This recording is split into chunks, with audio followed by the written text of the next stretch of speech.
So what we're going to do is introduce an incident into this Meraki dashboard. You can see here we've got 5 sites. So we're going to select all 5 of those, click delete. We can then see a warning that says it's completely a reversible change. No configuration data is retained on the Meraki platform.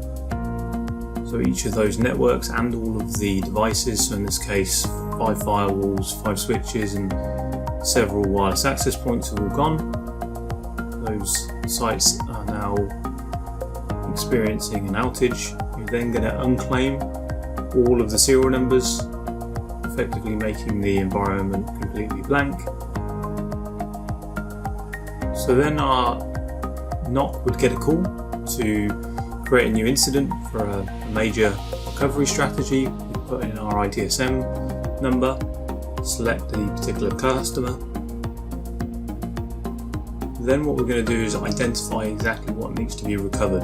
So here you can see on the histogram there's been lots of activity. We really only want to hone in on what's happened within the last few minutes. And as we can see on the right hand side, there's lots of actions that need to happen to restore this environment back to a functional state.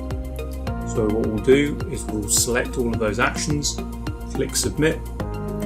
Now that workspace is effectively going to start restoring all configuration touch points for those 5 networks, or as well as obviously 22 devices, but this could be thousands of devices, hundreds of networks.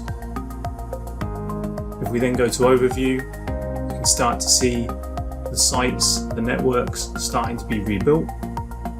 And then if we start to look on the devices column, all devices are starting to be reconfigured and re-added back into the Meraki dashboard and the platform.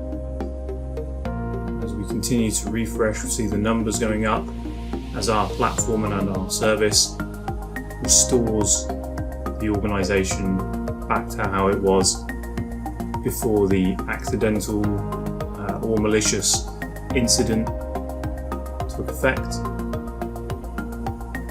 And by the time we've completed and refreshed, you should see all devices return back to the original state that we're in. And you can see the actions being completed successfully.